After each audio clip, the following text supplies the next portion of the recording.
Muchísimas gracias por haber venido. Para nosotros es muy importante traer este tipo de actividades aquí a la ciudad, a este centro. Digamos que el buto es algo que hasta ahora se está conociendo, ya llevaba bastantes años, pero cada vez está expandiéndose un poco más. Y nuestra idea de esto es para que ustedes se enteren sobre el buto, sobre la agrupación Amanos Usume, sobre el evento, el inquietante abismo del yo.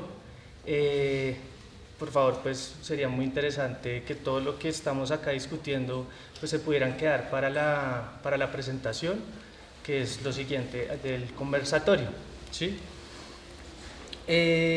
Bueno, esta es una propuesta ganadora de Ciudad Creadora de la Beca para el Fomento y la Consolidación de Laboratorios Creativos en Bogotá, de la Secretaría de Cultura, Recreación y Deporte. Bueno, un agradecimiento al aliado que nos recibió acá, al Centro de Memoria, Paz y Reconciliación, a los distintos aliados que están con nosotros acompañándonos. Y bueno, voy a presentarles a los ponentes. En el extremo está Mateo Rodríguez. Él es sociólogo de la Universidad Nacional de Colombia, es magíster en estudios culturales de la Universidad de los Andes, ha orientado su trabajo investigativo hacia la comprensión de los efectos construyentes que prácticas estéticas ejercen sobre el cuerpo y la subjetividad. En particular, se ha interesado en estudiar experiencias de sí relacionadas con imágenes gestuales de danza buto en la ciudad de Bogotá. Actualmente se desempeña como coordinador de la agrupación Amano no Usume en el proyecto creativo El Inquietante Abismo del Yo. Al lado de él se encuentra Laura Victoria Guío, a mi lado, perdón.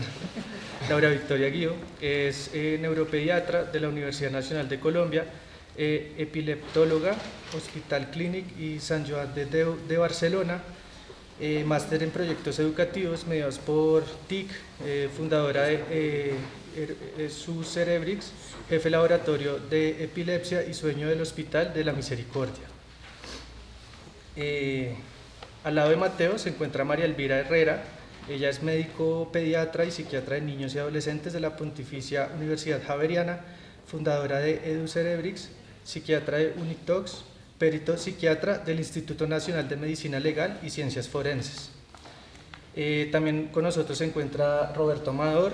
Él es médico de la Universidad Nacional, neurólogo de la Universidad del Rosario, del Hospital Militar Central de Bogotá, Colombia, Fellowship en Neuroinmunología, Universidad Rockefeller de Nueva York, profesor titular y director del Departamento de Patología de la Universidad Nacional.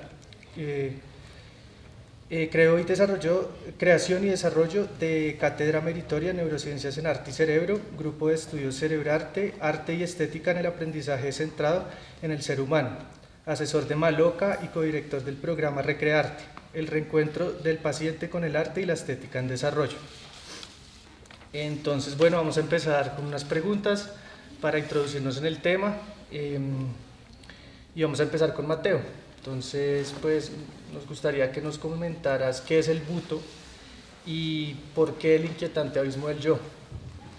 Dale, Felipe, gracias por la presentación, gracias a las personas que están aquí hoy con nosotros, acompañándonos en este evento bien importante para nosotros. Antes de contestarte, me parece importante como dar un poco de contexto sobre el laboratorio, ¿no? Y sobre el proyecto El Inquietante Abismo del Yo. Este performance es la muestra de cierre de un proceso de laboratorio que empezó ya a comienzos de año, del laboratorio del semillero de buto, neurociencia y somática, que ya más o menos desde el 2014 viene dirigiendo la coreógrafa Brenda Polo, el doctor Roberto Amador y José Jairo Giraldo, que es un físico teórico, ahorita no nos acompaña, y al lado de ellos se han ido vinculando otras personas como la doctora Laura y María Elvira. Bueno, para quienes no lo sepan, un laboratorio creativo, digámoslo así, hace referencia a como su nombre lo indica, como un encuentro, casi que un juego, ¿no? Una exploración de miradas, de experiencias que permiten generar procesos de reflexión y de sensibilización que pueden llegar a materializarse en productos concretos de intervenciones plásticas, ¿sí? Ya sean de carácter cinematográfico, corporal, como la que vamos a ver hoy, sonoro, etc. En el caso del laboratorio en el cual nosotros venimos trabajando con la agrupación Amano Usume, la idea fue hacer como una exploración interdisciplinar, entonces teniendo como eje el buto, pero también en diálogo con neurociencias y física cuántica. Esto con la idea de generar unas miradas como más amplias, más abarcadoras del cuerpo, no solo desde lo escénico, sino también desde lo biológico y desde lo cuántico, para darles a las personas que participaron unos elementos sensibles, también pues, disciplinares, que les permitiera, digamos así, identificar, expresar y asimismo transmutar y resignificar secuelas emocionales relacionadas con violencia de género y con la crisis humana vivida durante la pandemia. Entonces, básicamente fue un proceso de autoconocimiento, de conocimiento de sí y de reconocimiento, a su vez, ¿no? de estas secuelas de dolor, de estas experiencias de padecimiento, y reconocerlas y conocerlas para sanar. Fue un poco como la apuesta. Fue una convocatoria abierta al público, no se reduce exclusivamente al nicho artístico, sino que también hay personas de diferentes disciplinas que no necesariamente tienen trayectoria en artes danzarias, artes escénicas, ¿no? Tanto amplio, la mayoría son mujeres, y bueno, eso como para contextualizar. Y ahora sí respondiéndote, para responder esto de la danza buto, yo creo que voy a empezar por el por qué danza buto, un poco como dando un contexto, ¿sí?, de esta práctica. Entonces, para quienes no lo sepan, igual para quienes lo sepan, la danza buto surge en Japón a mediados del siglo pasado, en contexto de posguerra. Hay una coyuntura en la que, pues ustedes recordarán, está como todo este legado de dominación, de ocupación estadounidense.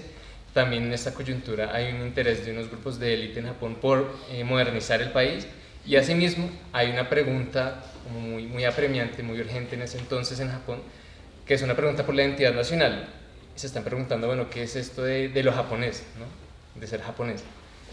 Y en ese contexto entonces aparecen los padres fundadores de la danza buto, Tatsumi Jikata y Kazuo Ono, quienes intentan un poco dar respuesta a esta pregunta, haciendo una mezcolanza de diferentes prácticas. Por ejemplo, se meten con el teatro kabuki, que es una práctica tradicional de Japón, y se van inclusive hasta dialogar con filósofos europeos como Gilles Deleuze, Foucault, Jean Genet, etc., ¿no?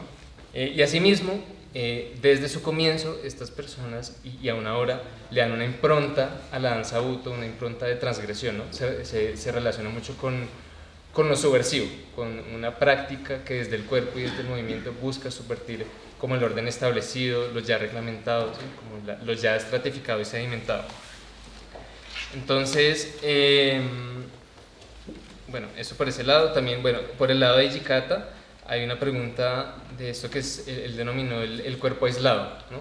En inglés él lo denominaba the isolated body, que es como este cuerpo que perdimos al nacer, ¿sí? Este cuerpo que perdimos cuando comenzamos a ser parte de unos engranajes sociales, de una cultura, de unas codificaciones culturales que nos determinan. Entonces, el buto también es una danza que procura, digámoslo así, que le apuesta a una política de las imágenes que busca la multiplicación del cuerpo y del sentido, por ponerlo así, ¿no?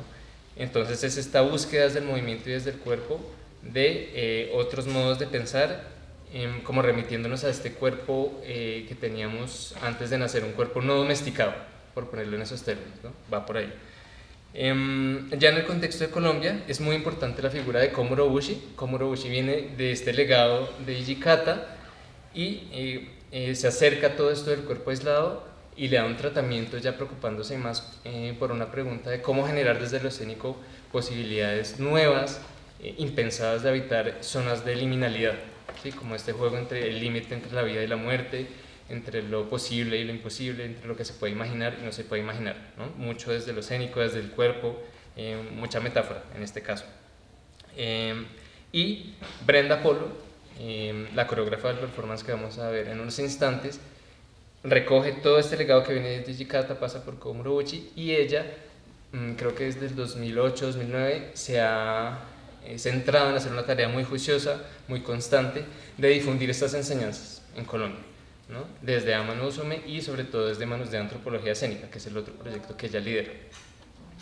Entonces, lo que van a ver ustedes más adelante en el performance es solo una forma de apropiación de algo como muy grande, ya muy heterogéneo, una escena muy grande de Buto que tiene diferentes exponentes, múltiples estilos. Entonces, este es solo como una rama más, ¿no?, de lo que hay ahorita, porque es algo ya muy grande y muy complejo.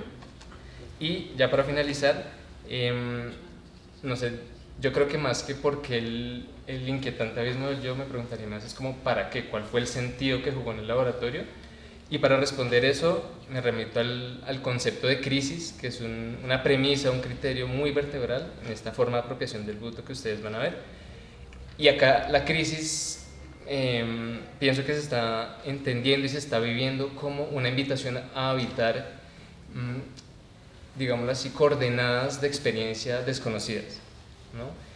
Y desde estas imágenes gestuales de crisis se hace una provocación, se les hizo una provocación a las personas del laboratorio de encontrar por ellas mismas nuevas formas de moverse, y con estos nuevos movimientos, nuevas formas de sentirse y de pensarse también, ¿sí? Por eso les decía que fue una apuesta por generar un proceso de exploración que les permitiera unas experiencias de autoconocimiento y de reconocimiento de estas memorias. ¿Para qué? No para quedarse en estas memorias y seguir allí como si fueran unos agujeros negros emocionales, ¿no?, que quitan la energía vital, sino que permitieran generar nuevos ámbitos de experiencia que no gravitaran únicamente y exclusivamente en torno a estas memorias de padecimiento. De hecho, es una metáfora muy interesante porque aborda al yo, a esta pregunta por la subjetividad, como una hendidura, justamente, ¿no?, como un abismo desconocido, con muchos relieves, pliegues, profundidades. De hecho, no sabemos contra qué nos vamos a estrellar, ¿no? ¿Qué hay en el fondo realmente? ¿Qué es esto del yo? ¿Sí? Tiene que ver una pregunta también con la profundidad de nuestros miedos, de nuestros temores, pero también de otras posibilidades de ser, ¿no?, que no se reduzcan exclusivamente a esto. Entonces ya con eso terminaría mi intervención. Vale, muchas gracias, Mateo. Ahí por contextualizar un poco pues, la actividad de hoy, pasaríamos con Laura. Me gustaría preguntarte cuál es la relación entre arte y emociones, y el Buto puede transformar las mentes y los cuerpos de las personas. Gracias. La relación entre arte y emociones pues es toda. Yo creo que sabemos bastante bien que como seres humanos pues somos una multitud, somos muchas más cosas, no somos un único aspecto a ver, sino somos muchos. Y las emociones es uno de los pilares de cualquier ser humano en su construcción y su desarrollo como ser humano. Es un pilar que muchas veces dejamos descuidado y que muchas veces por ejemplo, los sistemas de educación que tenemos actualmente o en muchos aspectos en nuestra sociedad occidental hemos dejado de lado, ¿no? Las emociones como que se han penalizado un poco, no las aprovechamos, no las construimos adecuadamente para ayudarnos a construirnos como mejores seres humanos.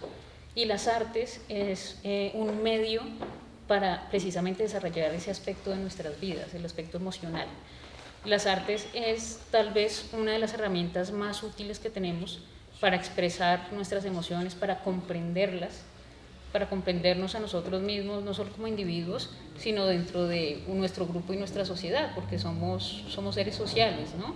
Entonces, de mantener ese equilibrio, además de ser social y al mismo tiempo mantener una adecuada individualidad, conocernos a nosotros mismos dentro de nuestro grupo, es una situación difícil.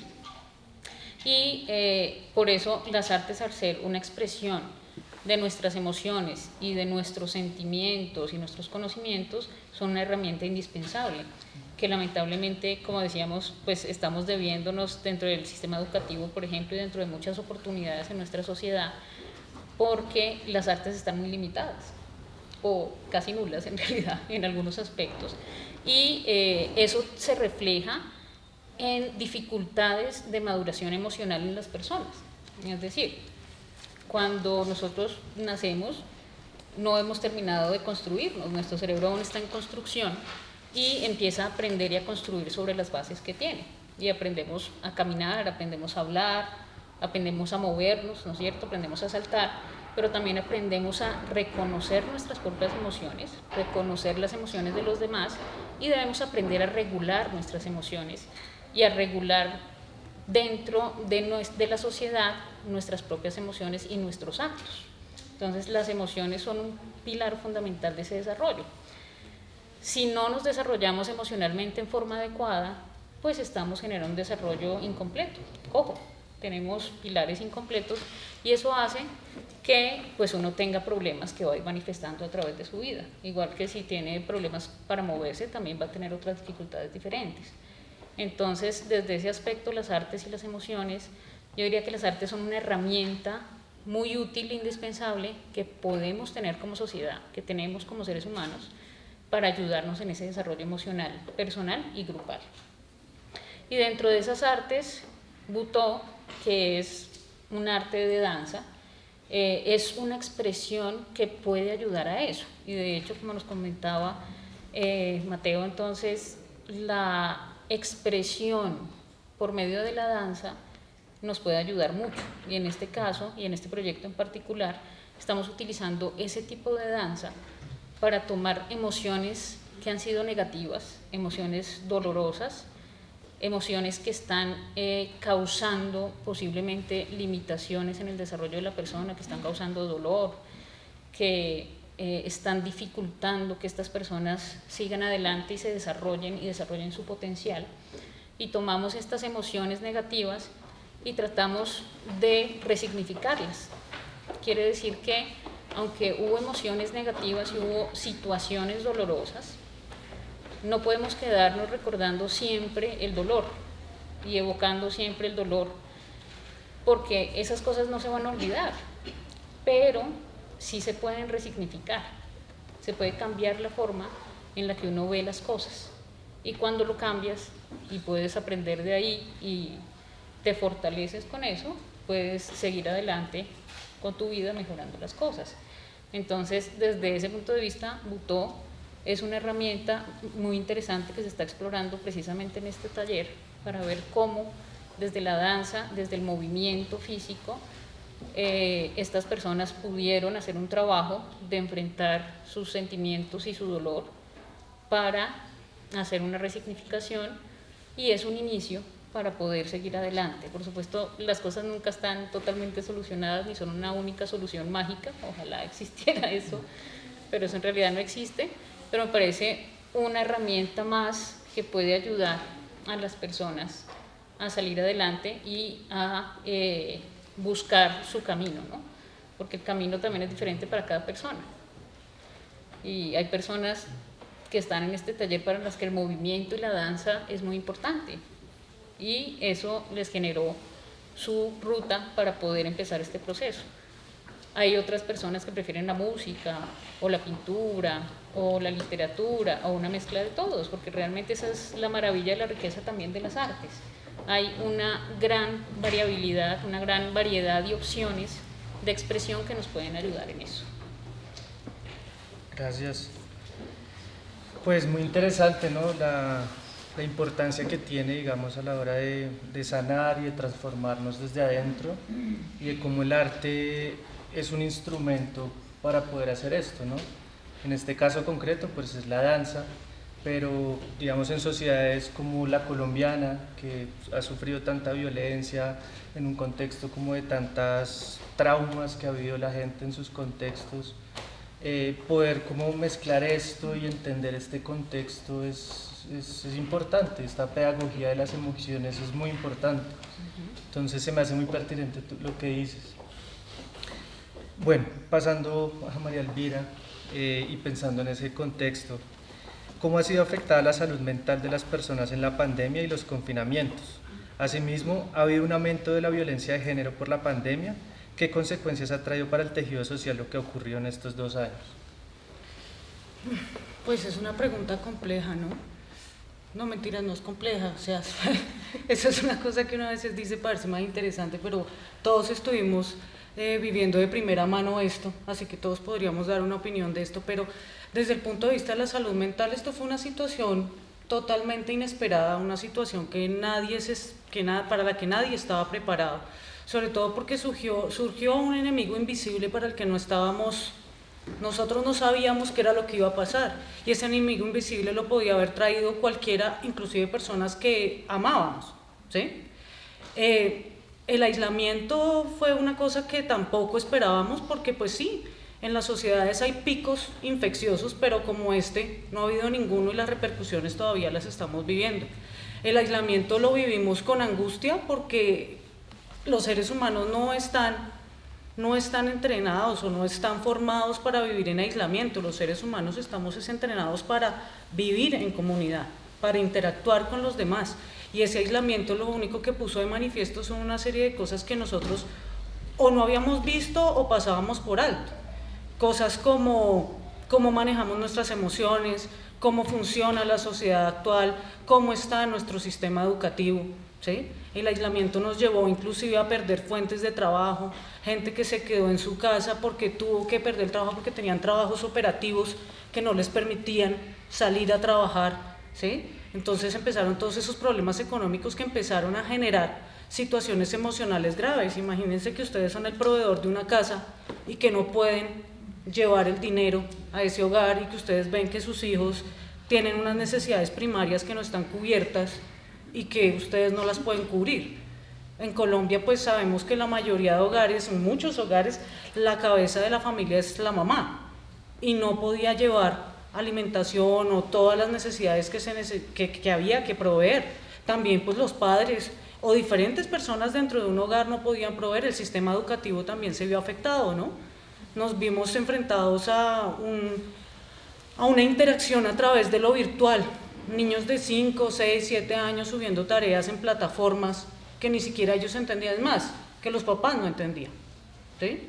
Entonces los niños tuvieron que verse, y los adolescentes y los universitarios y todos los que alguna vez tuvimos que recibir clase durante pandemia, nos vimos enfrentados a un nuevo tipo de interacción para el que no estábamos preparados, y ese tipo de interacción a nivel social, personal, económico, fueron generando una serie de dificultades a nivel emocional que todavía estamos viendo las repercusiones. La gente pensaría que cuando nos quitamos el tapabocas y cuando salimos a la calle todo iba a estar mejor y ya íbamos a estar felices y todo se iba a acabar. Y no, definitivamente no. Nosotros como psiquiatras hemos visto un aumento alarmante de las consultas de salud mental. No solo psiquiatría, sino psicología. ¿Por qué? Porque el aislamiento hizo que las personas empezaran, pues a estar en la angustia de que en algún momento podían contagiarse y morir, ¿sí? Pero también el aislamiento nos puso a pensar en cosas que nunca habíamos pensado. Ese sería en este caso el inquietante abismo del yo, o sea, las personas empezaron a mirarse adentro y a descubrir cosas o que no les gustaban, o empezaron a poner en evidencia cosas para las que no estaban preparados. También desde el punto de vista de violencia de género, el aislamiento nos llevó a que si habían dificultades de violencia de pareja o de violencia intrafamiliar, las personas que eran víctimas quedaron encerradas con el victimario, ¿sí? Entonces, aparte de que habían dificultades previas, se estaban sumando las dificultades del aislamiento, dificultades económicas. Esto detonó este tipo de situaciones que sí efectivamente aumentaron todos estos procesos de violencia de género y que se han ido manifestando en la consulta de psiquiatría y, por lo menos en mi caso particular, que veo mayoritariamente en este momento niños, en la manera en la que los niños empezaron a consultar.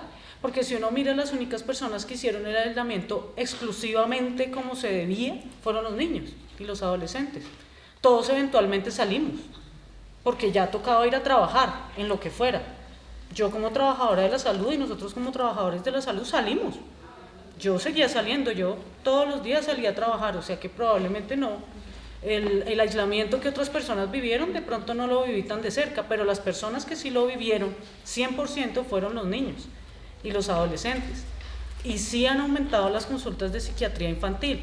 ¿Por qué? Porque cuando tú eres niño y tu personalidad se está configurando, tú empiezas a hacerte preguntas de quién soy yo, cómo estoy creciendo, quiénes son mis papás, y si se supone que ese es el momento en que te empiezas a diferenciar tanto de tu papá como de tu mamá, y si en ese momento en el que tú necesitas la diferenciación te toca encerrarte con tu papá y tu mamá todo el tiempo, es una cosa bastante angustiante. Aparte de que hay muchos papás que ahí se empezaron a notar los problemas de pareja y muchos niños tuvieron que ver cómo su papá y su mamá peleaban todo el tiempo. Todo este tipo de situaciones pues han afectado el tejido social porque nosotros ya no nos vemos como nos veíamos antes, ¿sí? De hecho ya no nos saludamos como nos saludábamos antes, ¿sí? Porque ahora pues sí, claro, uno va a saludar a alguien como de beso, pero uno, díganme que no, cuando se acercan a alguien a abrazarlo no dudan por lo menos 1 o 2 segundos en abrazar a esa persona. Dicen, bueno, ¿tengo las 2 dosis? ¿Será que sí? Sí, ya me las puse. Entonces uno ya sigue adelante. Pero esto ha cambiado la manera en la que nos relacionamos, ¿sí? La manera en la que vivimos ahora, ¿sí? Ya ha aumentado esa interacción desde lo virtual, pero a veces uno se pone a pensar, y esto de lo virtual, si bien es cierto, nos ha llevado a una interacción más rápida en ciertos aspectos, también nos ha distanciado de otras maneras, ¿sí? Yo tengo pacientes adolescentes, y lo comentaba ahorita con el doctor Amador, que no se quieren quitar el tapabocas, porque ellos dicen que no son bonitos, que ellos son feos, ¿sí?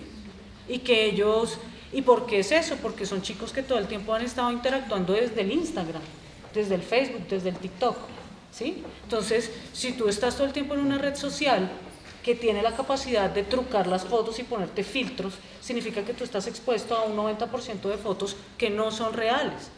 Pero una cosa es que yo, que ya voy llegando a los 40 años, lo diga, y otra cosa es que lo diga una persona que tiene 12, 13, 9, 14, ¿sí? Entonces eso nos pone en una situación difícil de cómo vamos a recibirle todas esas ansiedades a esos niños, niñas y adolescentes, ¿sí?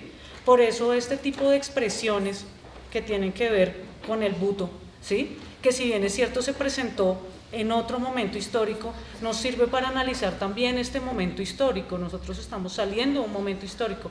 Lo que pasa es que por lo vertiginoso de la información y porque estamos de pronto inmersos en él, no lo estamos viendo. Pero este es un momento histórico, o sea, nosotros estamos saliendo de una pandemia, ¿sí? En la que todo cambió de cierta manera, y estas representaciones como el buto sirven como para que empecemos a pensar desde lo artístico, esa convergencia con lo emocional, porque pues si bien es cierto desde el punto de vista de la psiquiatría, pues sí, claro, para nosotros ha aumentado las consultas y la psicoterapia, y hemos tenido que medicar a más personas. También se necesitan este tipo de espacios porque no todas las personas son candidatas a acceder a un proceso terapéutico tú a tú permanentemente en un diván o cara a cara. Hay personas que necesitan otro tipo de estrategias terapéuticas como esta para poner ciertas emociones en el cuerpo y ciertas emociones de lo que no se puede hablar y de lo no vivido. O de lo no vivido o de lo que es tan doloroso y tan inconmensurable que tienes que por lo menos representar. Y esta es una estrategia terapéutica que en algún momento hablábamos con Brenda, que puede ser útil para ese tipo de personas que tienen esa dificultad de acceso a veces a la palabra, porque hay cosas que uno pensaría que todo tiene una palabra para ser definido, pero hay cosas que no tienen palabras, ¿sí? Hay cosas que emocionalmente no tienen cómo ser puestas en palabras, y pues el buto me parece a mí que es una estrategia terapéutica que sirve para eso, sobre todo en un país tan violentado como este, ¿sí? Un país, porque nosotros no estamos, es interesante hacer esta charla porque nosotros no estamos en Suecia, en Dinamarca, en Nueva Zelanda, no, nosotros estamos en Colombia, uno de los países que tiene mayor cantidad de masacres y desplazados en este país, ¿sí? Entonces nosotros no solo pasamos de eso que ya lo traíamos a una pandemia, y ahora volvemos, salimos y seguimos en las mismas situaciones. Entonces digamos que estos espacios sirven como para analizar cómo ese vínculo entre emociones, sociedad y cuerpo está acá como asociándose, y pues qué bueno que nos hayan acompañado acá y qué bueno que ahorita nos acompañen en el performance para que ustedes puedan entender a qué nos estamos refiriendo. Bueno, María Elvira, muchas gracias. Claro, me pone a pensar la importancia de la pedagogía y la gestión tanto de la salud mental como las emociones, que a veces no se toma en serio también, a veces se considera como algo de segundo plano y dejamos pasar un montón de elementos que se van acumulando y que ahorita en la pandemia se atenuaron y que ha sido una tensión para todos, ¿sí? Yo creo que ninguno estuvo exento de mareos internos, mejor dicho. Y eso me pone a pensar, digamos, en la relación de muchos elementos que tienen que disponerse para ayudar a la población. En este caso, pues, al doctor Roberto le quisiera preguntar cuál es la relación entre buto, neurociencia y somática. ¿De qué manera el arte puede lograr transformar positivamente las secuelas de la violencia y la pandemia? Gracias, Felipe. Sí, vale la pena preguntarse, bueno, ¿por qué neurociencias? ¿Por qué buto? ¿Por qué somática? ¿Qué tiene que ver lo uno con lo otro? Ese problema de qué tiene que ver lo uno con lo otro es una cuestión conceptual de educación que debemos entender desde el desarrollo de todas las ciencias. Ustedes saben que están las ciencias naturales, nosotros hablamos de moléculas, de átomos, de redes, etcétera. Pero están también esas serían las ciencias naturales, pero están también las ciencias sociales y humanas, como la antropología, la sociología, etc. Y el problema es que no se hablan, las ciencias no se hablan, y entonces al no hablarse no entendemos qué es el ser humano. Y una de las cosas más importantes cuando uno quiere encontrarse a sí mismo es saber, como en teatro, saber el tras escena de uno mismo. Pero como uno lo explica por algo externo a nosotros, pues nunca nos ponemos a pensar en nosotros mismos, ¿no? Ese encontrarse a sí mismo. Ese es un punto muy importante. Entonces, la relación buto, neurociencias, etcétera, somática, el punto de encuentro es el cuerpo. Pero entonces, ¿qué tipo de cuerpo es? Entonces, para ello tendríamos que irnos a la filosofía, al desarrollo de la filosofía desde 200, 300 años antes, y si nos quedamos en esa de 200, 300 años antes, pues nunca entenderemos qué es el ser humano, porque como no se hablan las ciencias naturales con las sociales y humanas, pues entonces no se entendería. Hablar en antropología de DNA y esas cosas, hoy en día pues eso es ya lo natural, pero antes eso no se hablaba. Entonces surgen desde esa filosofía analítica tradicional, clásica, también aparece la fenomenológica, la continental, y dentro de esa la fenomenológica. Y dentro de la fenomenológica, entonces comenzamos a entender varias cosas. Por ejemplo, hay un físico, Baumé, que habla de atmósferas. Entonces, ¿qué pasa? Si nosotros estamos haciendo aquí una charla, realmente no es una charla, en este momento son unas 80 charlas, porque cada uno se va a llevar su propia charla, porque dependerá de las creencias y de la estructura del conocimiento, etcétera, del pasado de cada uno de ustedes. Entonces, eso es que nosotros aquí estamos creando una atmósfera y ustedes cada uno tiene su propia atmósfera. ¿Y qué es una atmósfera desde el punto de vista de Baumé?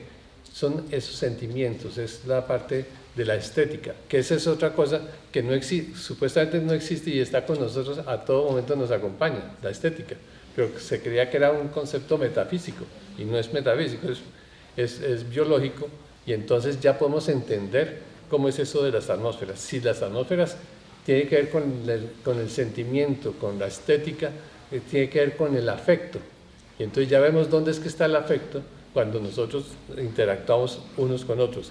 Son esas atmósferas que estamos construyendo.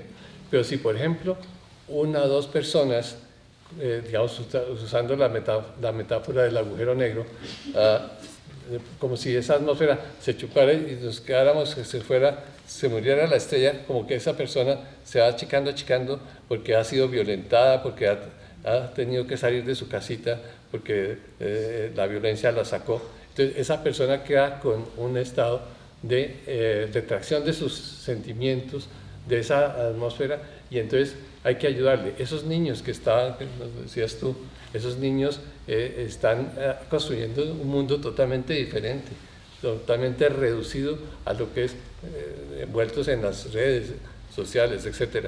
Entonces, lo que hay que hacer es cuáles serían los métodos para poderlos sacar de esa parte. Pero si la estadística está ahí, hace parte del arte, y el arte es la forma de expresar nuestro pensamiento. El arte no es solamente lo que está en los museos colgado o la escultura, etc., sino el arte es la forma de expresar nuestro pensamiento. Ahorita lo estamos haciendo con movimientos de manos, con mis gestos, pero entonces esa parte de expresar el arte, Buto entonces nos la va a hacer. ¿Cómo lo hace? ¿Cómo integramos? Entonces, ya teniendo estos conocimientos de que podemos poner todas las ciencias juntas, pues ya las trajimos todas juntas, ahora pongamos el Buto. Entonces, Buto, ¿qué tiene en común con nosotros? El cuerpo. Pero acuérdense que no es el cuerpo con manos y pies, es lo que llamamos en fenomenología la corporeidad. La corporeidad, entonces, ¿qué es? Supongamos, nosotros tenemos cerebro, mente y tenemos cuerpo. Y aquí está el contexto. Imagínense el contexto de una persona sufriendo en el campo o sufriendo en su casa con el marido, la mujer, se mechonean, etc., ¿no? Entonces, ese estado digamos, anormal, lo que va a hacer es que se va con el Buto va a buscar cómo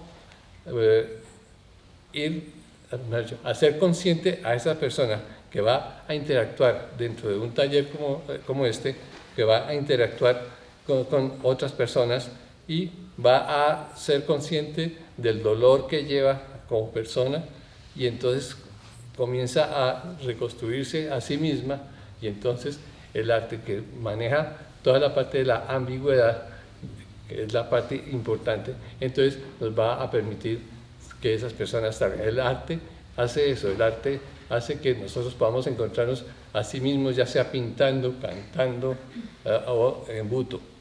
El arte es esa cosa tan importante, el arte como obra de arte, como puesta en escena. Nosotros somos una puesta en escena. Cada uno de nosotros somos protagonistas de nosotros mismos y creamos nuestro propio guión. O sea, somos dinámicos, y entonces Buto entra dentro de ese proceso. Fíjense que Buto, Hiroshima, se deprime todo el mundo, y entonces Buto era oscuridad, ¿no? Tristeza, pero poco a poco va cambiando y va integrándose y comienza a ser tan importante para poder salir de esos agujeros negros, de esa oscuridad. Y eso es lo que Buto hace, da la mano a las personas que necesitan un apoyo desde ese punto de vista. Creo que eso sería, no sé si Felipe quisieras comentar algo más desde ese punto de vista de mi respuesta, no sé.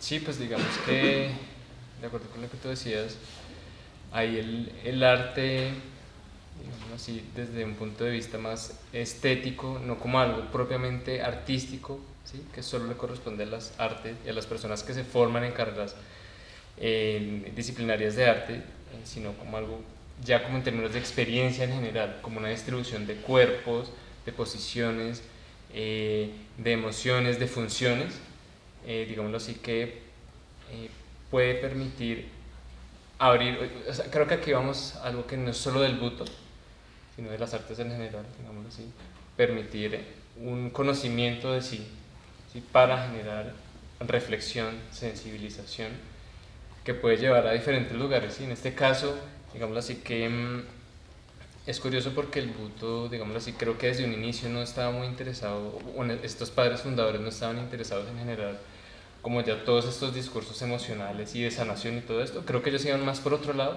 pero en este contexto sí se busca esta conexión, esta relación entre Buto y emociones para sanar, y más en un contexto como el de Colombia. Entonces creo que es una cuestión también ética y política, ¿no? Una apuesta también de qué significa entonces y qué implicaciones tiene sanar con este tipo de prácticas en estos contextos tan violentos, ¿no? Algunos lo llaman resistencia, eso también está en discusión, pero sí es una forma también para conocerse, para generar lo que decía ahorita, como una multiplicación del cuerpo y del sentido, otras posibilidades, no algo único y ya establecido, sino también otras formas de ser dentro de un horizonte que hay allí, ¿no? De existencia.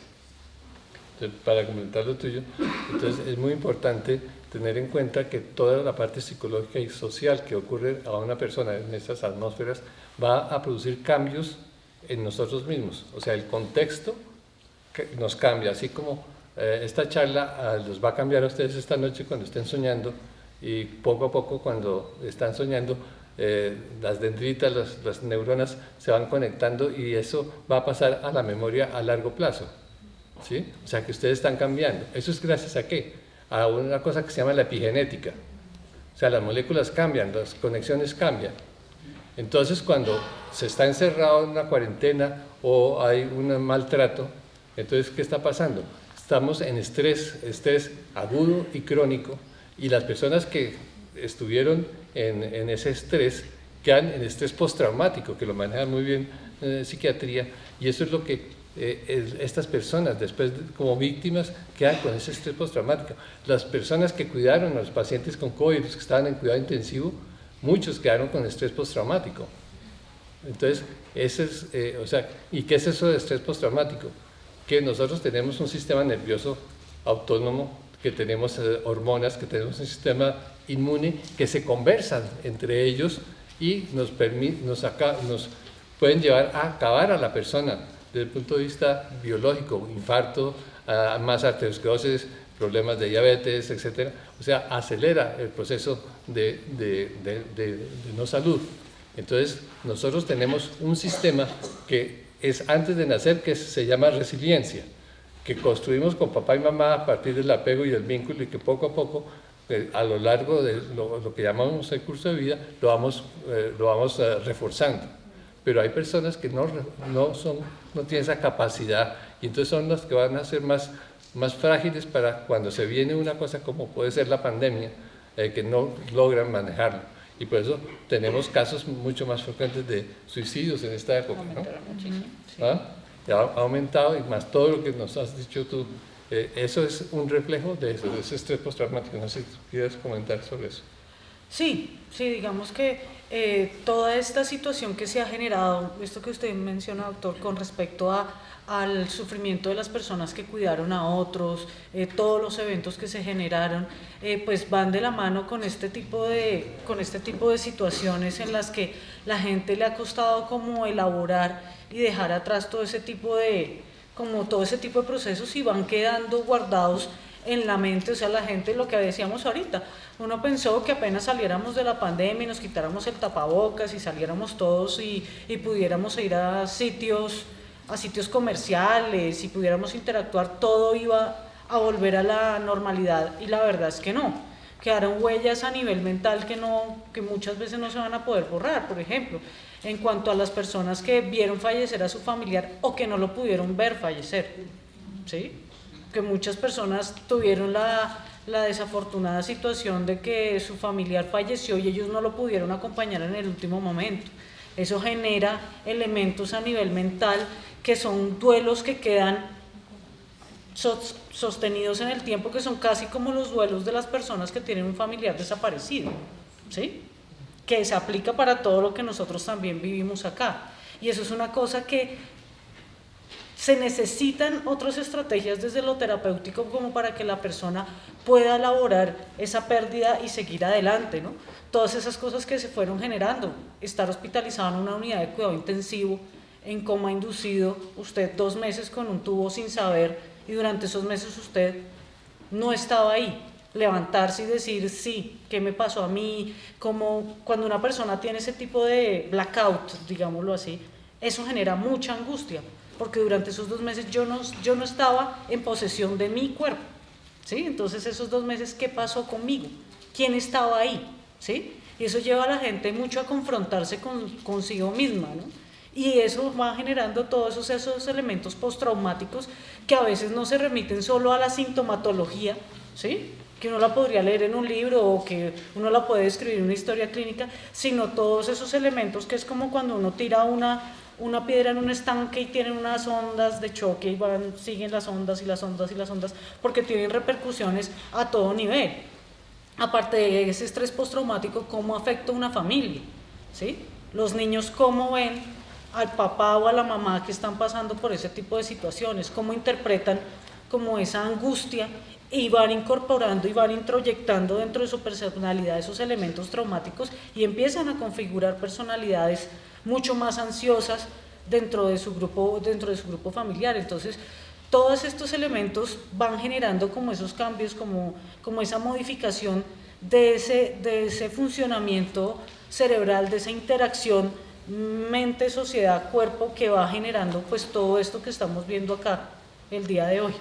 Entonces, eso, para cerrar lo que está diciendo, es importante tener en cuenta entonces que esa relación que hay entre el contexto y el organismo como tal se llama, no es el cuerpo como tal, sino la corporeidad. Y eso que es la corporeidad es lo vivencial, es lo experiencial, es la espiritualidad, es la estética, es el afecto. Eso a algunos les habían enseñado que eso era como importante, resulta que esos son, para poder hablar de ser humano, eso es, ¿no? Porque nos tenían acostumbrados a que lo importante era la razón, y por eso durante todo el siglo pasado se habló de la razón, todo era logocentrista, y resulta que la empatía, la emoción, todo eso se enterró desde 1873, después de que lo dijo Vischer, se enterró durante 100 años y solo hasta ahora se está haciendo importante. Pero fíjese que Goleman lo dice a finales del siglo pasado y todavía ni siquiera se enseña. Entonces, para que ustedes estén seguros, la estética está con nosotros, el cuerpo a través de la corporeidad, lo vivencial, eso es importante. Y la metáfora de la atmósfera es muy interesante porque permite entonces integrar todas las ciencias. Y entonces el arte como buto nos va a ayudar a reconstruir esas atmósferas, eso vivencial, eso experiencial, esa espiritualidad. Lo espiritual no es solo religión, la espiritualidad es que si yo vengo con un dolor y le pongo una inyección para el dolor, yo le digo, yo sé que te duele, pero no, tú te vas a mejorar. O sea, el solo ponerle la mano acá, estoy ayudándole al sufrimiento, a que esté mejor, porque se me olvidó, yo como médico, sí, dolor, tome, ¿no? Y entonces se olvidó el sufrimiento de ella, ¿sí? Entonces debemos integrar eso, y eso tiene que cambiar en la educación para los padres, para los colegios, en las facultades, todo. Creo que eso sería como nuestro. Vale, muchas gracias. Pues bueno, qué chévere porque se armó ahí la conversación. Ese era un conversatorio. Sabemos que el tiempo nos... Y está muy, pues este tema da para mucho, pues me pone a pensar todo este tema de la armonía, el caos, el trabajo de nuestras crisis interiores para equilibrarnos por momentos, todo esto. Pero pues bueno, yo tenía unas preguntas, creo que no, más preguntas, pero no alcanzamos. Entonces pues yo creo que pasemos al público. De pronto yo creo que 2 preguntas, los que quisieran ustedes 2, podría ser. Y... Bueno, tengo 2 preguntas, pero voy a hacer una en este caso.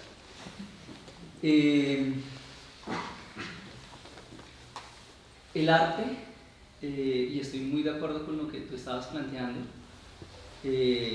ya lo decía Santiago García, uno no hace una obra de teatro en las tablas, sino el número de espectadores que hay, porque tiene que ver con el contexto que trae cada uno. Pero en ese mismo sentido, y de acuerdo a lo que tú dices a lo que están diciendo todos, que es el movimiento el que invita a generar una neuroplasticidad, a generar que somáticamente podamos avanzar como seres humanos, pero ya lo decía Moshe Feldenkrais cuando habla de los hábitos. Y si yo tengo mi grupo de teatro y yo estoy con ellos en un proceso, pues seguramente el entrenamiento, el performance va a hacer que haya unos cambios internos con los intérpretes. Pero cuando yo llego al público, genero un impacto. Pero si ese público no es resiliente, no asiste constantemente a estas manifestaciones, sino que se queda todo el tiempo conectado ahí a la cajita de manipulación, entonces ese cambio no va a suceder, así tengas la obra más contundente, no va a suceder porque hay un hábito de los años de vida y como cuando alguien te dice párate derecho, entonces tú haces esto y al momento estás otra vez así, y por eso la magia del método Feldenkrais, ya que estamos hablando de las somáticas, que permite que a través de movimientos suaves comenzar a generar otros caminos cerebrales, de conexiones neuronales, para generar nuevos hábitos. ¿Cómo ustedes desde la neurociencia ven posible que el arte pueda impactar o pueda generar esos cambios, o si se necesita generar una política pública de arte que permita que las personas realmente estén recibiendo diferentes manifestaciones que estimulen el movimiento y que les estimulen al cambio? Eso. Bueno, voy a explicarte, de acuerdo contigo, es muy importante tener en cuenta, primero, que hay personas que van con las ideas de que la cognición es sin cuerpo y otros que la cognición es con cuerpo. Los que estamos de acuerdo que es con cuerpo, entonces hay que tener en cuenta que el pensamiento no se construye con palabras. Ustedes han visto que los bebés no hablan desde que nacen y construyen su realidad sin necesidad de palabras. O sea que no son las palabras sino el movimiento, las acciones. Entonces vienen los conceptos de lo sensoriomotor. Y entonces lo que tenemos en el cerebro no son diapositivas. Lo que tenemos en el cerebro son neuronas eléctricas y químicas, y lo que vamos haciendo son lo que ya se llamarían hábitos, que en inglés también, algunos llaman hábitos, pero también se llaman affordances, porque no tiene una traducción acertada, digamos. Pero esta vela me produce cierta cosa de cómo voy yo a utilizarla con respecto a mi cuerpo. ¿Sí? Ella de por sí me está dando ciertas condiciones, ciertas affordances para yo entonces saber si la cojo con cuidado, si se me riega la cera, etc. ¿Sí? Entonces, esa es la forma como se construye la realidad, nuestro pensamiento, la percepción. No son palabras, ¿no? Incluso las palabras se hacen a partir de los movimientos. Y el resto son metáforas. Las metáforas no son solamente del escritor, sino que son del cerebro que construye, para que cuando yo venía para acá me agarró un chaparrón terrible. Ustedes entendieron que no hubo un chaparrón que me cogió y no me dejaba entrar, no, sino que me mojé. ¿Sí? Entonces, así es como nosotros entonces construimos nuestro pensamiento. Pero entonces, cómo el arte me hace sentir mejor, encontrarme a sí mismo, etc. El cerebro, digamos, este es el cerebro, la parte frontal, la parte occipital, la parte parietal, la parte temporal, y si yo abro aquí el cerebro, encuentro otro poquito de corteza cerebral aislada y se llama la ínsula, que tampoco nos la enseñaban porque no se entendía qué era. Entonces, cuando ya se logró entender que la ínsula tiene que ver con las emociones, se producen a través de las vísceras, ya sea desde los pulmones, las vísceras y la caricia. Toda esa información llega a la ínsula. La ínsula entonces se conversa con una región que está encima del ojo, que se llama la región orbitofrontal, y entonces comienza a crearse lo que se llama la red del afecto. Y entonces hay una red por aquí por fuera que construye el mundo externo, y otra que está en la parte medial que construye el mundo interno. Y entonces el mundo interno y el mundo externo, la única forma que se conversen entre sí es a través de ese sistema que se llama de saliencia, que es a través de la ínsula, del afecto. Por eso el afecto es tan importante.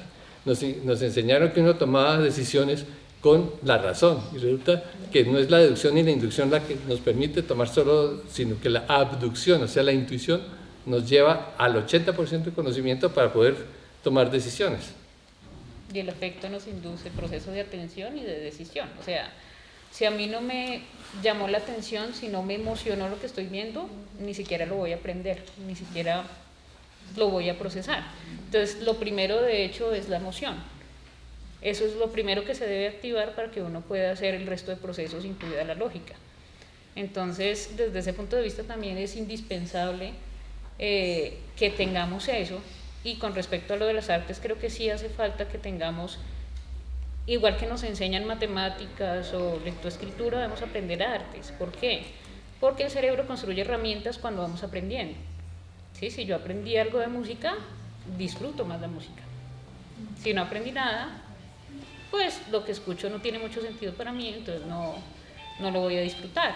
Pasa lo mismo con todas las artes, entonces en ese sentido creo que sí también es importante que haya ciertas políticas y que haya cambios en la sociedad, porque nos estamos nosotros mismos quitando una gran cantidad de oportunidades al no darnos las herramientas como sociedad adecuadas para disfrutar una gran cantidad de cosas y una riqueza de conocimientos gigante a la que muchas personas no pueden acceder porque no tienen las herramientas y porque no tienen un acceso a ellos, ¿no? Enriquecer esas atmósferas que hablábamos. Correcto. A través de eso. No sé si fue más o menos la... La última pregunta creo que es... Escuchando a ustedes me surge una inquietud con respecto a dos aspectos que tienen, en mi juicio, todo que ver con el diálogo que ustedes y es el aspecto ideológico y el aspecto tecnológico. Me explico. Gran parte de la problemática de nuestra sociedad, como decían ustedes, de nuestra historia violenta, inició hace 500 años y todavía se presenta el fenómeno, es decir, es una cultura imponiéndose sobre otra de la manera más violenta de la historia, y eso pasa por la ideología en términos religiosos. Nosotros estamos inmersos en ese nivel. La religión que se impuso, que se nos impuso a nosotros culturalmente, niega el cuerpo. Es decir, es una religión monoteísta que parte del hecho de que somos pecadores por el cuerpo. Es decir, el instrumento del pecado, de acuerdo con esa visión del mundo, a mi modo de equivocar, es que el cuerpo es el pecado. ¿Sí? Entonces ahí Tenemos la vela de respaldo. Ahí está el dilema. En ese aspecto que es cultural y es algo muy arraigado en nuestra cultura, ¿cierto? Que no ha desaparecido, sí, existe ahí porque estamos inmersos en ella. Y por otro lado, la parte tecnológica, que es lo que pasa, lo decían ustedes, con la tecnología, con el metaverso. Niega el cuerpo es el obstáculo, tanto en la visión religiosa como ahora la tecnología. Ese es el problema que decía la doctora, cuando yo me tapo la cara, me estoy negando yo, no me estoy viendo, me estoy ocultando. Sí. Y más allá, el metaverso me aísla completamente de este mundo en el cual prescindo del cuerpo, que es la interfaz. Sin mi cuerpo yo no puedo interactuar en este mundo. Pero si la religión me dice que ese es el pecado, que la carne, que el cuerpo es el pecado, ¿cierto? Y la tecnología tiene inmersas a las nuevas generaciones en un universo donde el cuerpo no es necesario, ¿cierto? Y por otro lado, la neurociencia ha descubierto que el yo es la información del cerebro. Si yo tengo un accidente y se estropea, digamos, esa estructura, el yo desaparece. Porque no hay la información, yo me miro al espejo y no sé quién soy yo, desaparece. Entonces, si la religión me dice que hay una verdad absoluta, ¿para qué explorar? Si la religión me dice que mi cuerpo es el pecado, que representa el pecado, ¿cómo en ese contexto cómo resuelvo el dilema de la corporalidad en esto que estamos dialogando? Y por otro lado, la tecnología también niega el cuerpo, porque en el metaverso yo no necesito el cuerpo. Y las nuevas generaciones tienen ese problema, no saben dónde es el norte, dónde es el sur, dónde es el oriente y dónde es el occidente, si no están conectados, digamos, a la red que es inteligencia artificial. Entonces, ¿dónde queda el cuerpo? ¿Dónde queda la corporalidad? ¿Y cómo resolver este tema cultural hoy? Si vamos cada vez más hacia la negación del cuerpo desde lo teológico y desde lo tecnológico.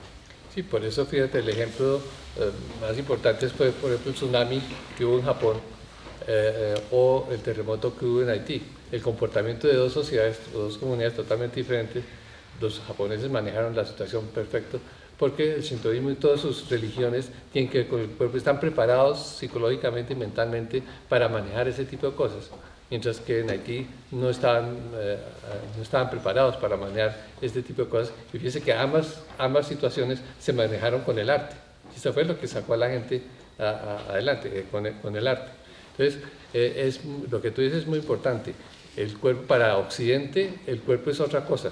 Para Oriente es otra cosa que es muy importante, sobre todo para poder sobrevivir ante situaciones, o sea, nos permite tener mayor resiliencia. En otras religiones, pues, yo no soy, vamos a ver, algo pasará por fuera que me ayude, pero resulta que no, la situación es que cada quien tiene que resolver sus propias cosas. O sea que sí estamos de acuerdo en eso. No sé.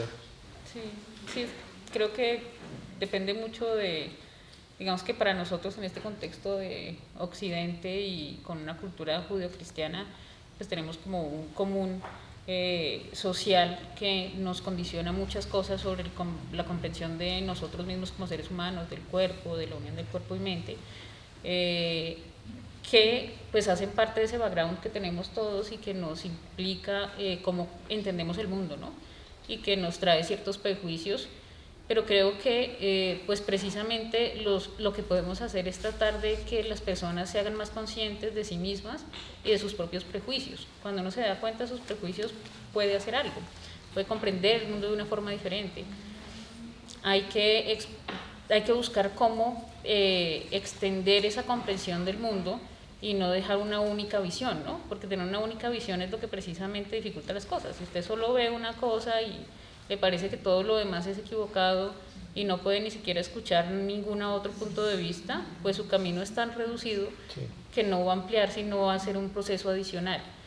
Pero si uno conoce otros puntos de vista, está abierto a verlas, entonces va a ver las cosas desde un punto de vista diferente, puede ampliar mucho más su mente y ser más consciente de su corporalidad. Creo que sí es cierto que como sociedad tenemos problemas muy grandes con esto, pero también es cierto que se ve cada vez más corrientes mucho más, con más frecuencia de personas y de líneas de pensamiento que incluyen la corporalidad y la espiritualidad dentro de la vida del ser humano porque es en parte de nosotros. Entonces sí es cierto que vemos muchos problemas sociales, pero también se están viendo ya respuestas a esos problemas sociales expandiéndonos hacia otros sistemas de creencias, otros sistemas de ver la vida, ¿no? Por ejemplo, o sea, el budismo, el shintoísmo tiene una visión de la vida diferente a digamos que a las creencias judeocristianas, que los preparan mucho para ser resilientes y para responder como sociedad a problemas grandes como sociedad, ¿no? O sea, en Japón y en Oriente y en esto la gente no roba porque dentro de su cultura está muy inmersa esa sensación de que todos somos parte de la sociedad. Si yo le robo algo a él, me estoy haciendo daño al mismo tiempo a mí, porque todos estamos dentro de la sociedad. Eso no lo tenemos nosotros en la nuestra. Y digamos que de todas formas, la tecnología pues la creamos los seres humanos para seres humanos. Lamentablemente sí, muchas de las cosas están dirigidas mucho más por el beneficio económico puramente, que es lo que limita muchas de esas cosas, pero también tiene opciones, y es que si yo conozco muchas cosas y no muchas cosas de Oriente. ¿Por qué? Porque me gustan, pero también porque la tecnología me ha dado la oportunidad de tener acceso a ese montón de conocimientos que estaban al otro lado del mundo y que antes no se podía. Y el metaverso puede ser, desde mi punto de vista, es un problema si no logramos mantener la conexión con nuestro cuerpo real, pero también es una extensión de nuestra corporeidad, porque yo ya no tendría solo este cuerpo, sino puedo tener una extensión de mi corporeidad más allá por medio de la tecnología. Entonces, digamos que como todo en la vida, todo tiene varias caras, unas donde podemos tener muchísimos problemas y los estamos teniendo, pero no son únicamente malas, también podrían ser utilizadas para muchas cosas buenas. Porque, por ejemplo, si yo tengo una persona con una limitación motora gigante, porque tiene una lesión, que esa persona pueda tener una extensión tecnológica para interactuar con las personas y con el resto del mundo, es grandioso. Si yo no me puedo mover en este cuerpo y yo pudiera moverme a través de la tecnología dentro del universo o del metaverso, para esa persona en particular sería una maravilla, porque le estoy dando la oportunidad de tener interacciones que de otra forma no tiene. Pero si la persona utiliza ese metaverso para evadir el mundo real, abandona su propio cuerpo, abandona sus relaciones interpersonales, se está haciendo un daño gigante. Entonces creo que estamos de acuerdo en que ese contexto es grande, pero que no es la única opción. Siempre hay más de una opción. Era como la observación que quería hacer. Y ya finalmente es interesante, es interesante que Oriente, su forma de pensar es de colectivo, mientras que la nuestra es de individualista. Y eso lo ha hecho la cultura. Y además, si se hacen los estudios por resonancia magnética, se encuentran los cambios a nivel cerebral de las personas que son colectivistas, de las personas que son individualistas. O sea que es interesante cómo la cultura, que es biológica, hace cambios en nuestros cerebros. Y acordarse que pensamos con el cuerpo también, ¿no? O sea, nuestras mente, cerebro, cuerpo, a través de la corporalidad. Esperamos que eso sea un punto importante para hoy en nuestra performance. No, una última cosa. Bueno, en cuanto a lo que tú dices como de esta orientación ideológica, religiosa, me parece que dentro del cristianismo también hay como varias vertientes que de hecho no sé hasta qué punto niegan el cuerpo, sino que bueno, puede que le den un tratamiento un poco negativo, como haciendo como simbología de lo pecaminoso, ¿no? De lo malo, pero creo que muchas cosas pasan por la carne, justamente de la expiación y demás, que tienen que ver también como esta noción de que si el cuerpo es un recipiente o no, ¿sí? De la divinidad y demás, como que da puertas a muchas cosas, inclusive el cuerpo como una puerta a formas extáticas, ¿no? Del éxtasis, de la percepción. Entonces creo que hay varias cosas, creo que no se limita solamente a una negación, creo que puede ser un poco más complejo que eso. Y de otro lado, me parece que con el contexto político, social de movilización que hemos tenido, se han generado unas formas de creación también de cuerpos sociales, no es encontrarse con el otro, que también nos lleva a la corporalidad, no encontrarnos en las redes, sino salir a las calles, ¿no? Y juntarnos, hacer juntanza. Y creo que eso trae también todos unos procesos de creación de corporalidades conjuntas que no niegan el cuerpo, sino todo lo contrario. Y bueno, como lo decía Laura, esto de la tecnología, sí pienso que, claro, hay todo un juego de poder, de capitalismo, de vigilancia y demás, que sí, ahora es como una Matrix, allá como otros cuerpos, no sé hasta qué punto, no sé, como unos cuerpos incorpóreos en otra realidad, también muy fenomenológico, ¿no? Como otro estrato de realidad, pero más que el problema como tal, que sea la tecnología, yo pienso es el uso justamente que se le puede dar, porque la tecnología puede que esté allí, pero depende también cómo sociedad la usemos y para qué la utilicemos, si es necesario o no. Entonces ahí se generan toda una serie de procesos de reflexiones políticos, éticos, que pueden poner un poco en cuestión cómo nos aproximamos y hasta qué punto depender de eso, ¿no? Porque lo que se va a generar es una dependencia, un gran negocio basado en ese tipo de tecnología, ¿no? Entonces sí, hay varios puntos para tocar. Lo que tú dices de capitalismo de vigilancia, o sea, va a ser un control, o sea, éticamente eso es un punto grave. Pero Sí. si nos dejan, seguimos hablando toda la Sí, noche. no, pues, era un conversatorio. Sí, pues, Nos trajeron a conversar. pues bueno, muchas gracias. Me gustaría dar más la palabra porque esto da para mucho. Sin embargo, pues bueno, tenemos que pasar a la presentación en unos tiempos.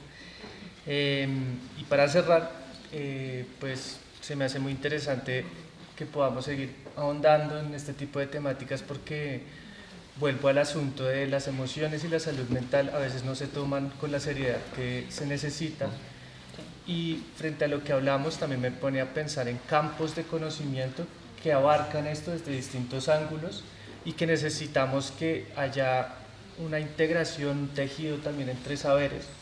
Pensando, digamos, ahorita hablabas de la India, bueno, otras tradiciones, acá, digamos, los pueblos étnicos también han trabajado desde la espiritualidad propia, las plantas sagradas, todo esto tiene que ver mucho con la salud mental, incluso asuntos como la etnopsiquiatría ya han estado intentando conectar este tipo de saberes, ¿no? Como entender estas dinámicas de las energías, de los seres, de cómo transformar nuestras mentes, nuestros cuerpos para generar mejores comunidades, que finalmente cuando protegemos la comunidad, protegemos también el territorio. Si tenemos comunidad sana, tenemos territorio sano. Y eso es bien importante para todos, para nuestras familias, para nuestros cuerpos. Entonces, muchísimas gracias a todos, doctoras. A todos ustedes, gracias.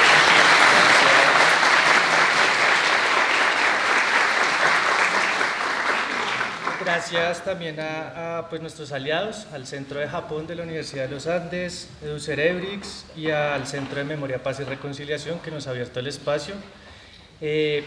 Otra vez lo siento por todo el tema de la energía que ha habido.